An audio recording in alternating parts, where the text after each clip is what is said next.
interesting like this guy. His ears go on with magnets. Hey yo, recently I received this cool looking little guy. It's from a company called GravaStar. I did actually receive something from them a while ago to collab. I did a few photos and did like a live unboxing and like quick review of this guy. And this one is actually a Bluetooth speaker. It's really good. It's really cool. It's really heavy, but we're not talking about him today. But today we're talking about this one. And no, it's not a speaker. It's actually a wall charger. This one was a more simple collab with just taking a few pictures and posting them on Instagram. And so I did that. And I did really like how the pictures came out. I had a variety of different types of images. And so for this video, I kind of wanted to do like a photo breakdown of each image. So let's go ahead and start with the most fancy image, this one. For our first shot, I wanted it to be a scene. And the vibe I was going for was kind of like a garage droid hideout, like some kind of mechanic shop maybe. Maybe there's a human owner. Maybe it's just droids, like a droid refuge. He's an Alpha 65. Then I got Ned. Then I got a pit droid. And I got Chopper here. You can say I use Chopper in the foreground, which is gonna be a topic for a video later on, like, you know, adding depth. Because then in the background, I got BD1. It's kind of a messy background, which I was going for. And a lot of it doesn't even come out, or I shot the image in portrait style, so that way, you know, it's just focused on him. Like I don't really need to show a lot of the extra stuff. So I just wanted to make sure that like he's in the center, but I wanted to set the stage for him also. Also with Chopper, it's kind of hard to see. I kind of wanted to have his little arm out, showing maybe he's frustrated or jealous with Alpha 65, something like that.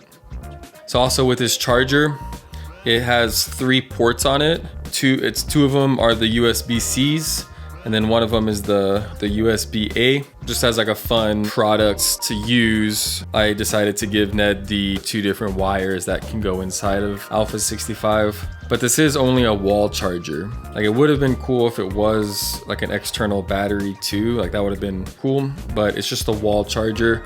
But it's like one of those super fast ones. The couple times that I've used it so far, it's charged my phone really quickly.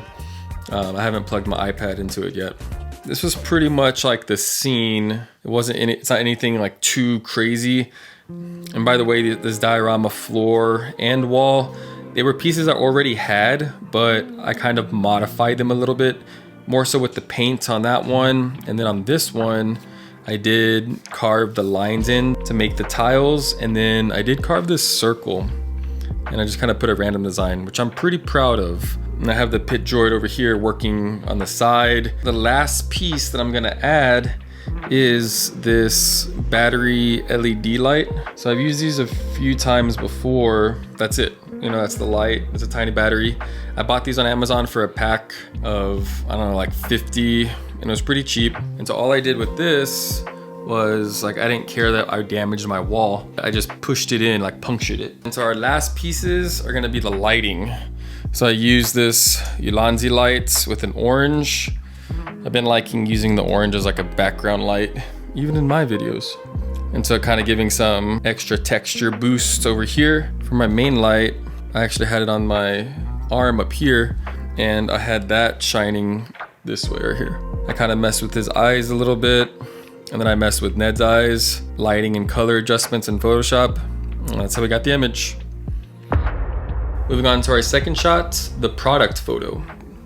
For my next shot, which is this one, I was going for that really cool looking like product pose. And then this style is something I've been practicing a little more, which is another video that I do want to do about like clean portraits and just using like a clean backdrop or no backdrop, lighting it perfectly and trying some light painting out. Another tutorial for another time. But I'm gonna bring my backdrop down and then light it up. So with these shots that I've recently been doing, I only have a gray backdrop, but I like gray because it's easy to change the color. I mean, white's easy too, right? But I do have these clear colored paper gels, if you want to call them. And so it's easy for me to clip these onto the light and boom, it changes the light. and I point it pretty bright at the backdrop, boom, it changes the backdrop. So I don't think you need a really powerful light to do this, but I am using a pretty beefy light. It's not just a small LED light. And so after I light that up, I line my camera and get it perfectly in focus. I have it on the tripod, I zoom in, and I'm also doing like my full figure focus video. I have it a little bit farther away, and I have the aperture up pretty high. I think for this one I had it at f11, just to make sure he's as in focus as possible. This is pretty cool because it kind of gives like that reflective bottom. Like if not, it would just be the black, and some of it would kind of show, but not really. The red lights, and then I have this blue bottom, you know, kind of like a contrast to his colors. And so also with the high aperture, I'm gonna have a really slow shutter. And so this is something I'm gonna focus on in the tutorial, is light painting. And because I have the shutter open for so long, it gives you time to move the light around your subject. For this one, I think I had it at like 2 seconds.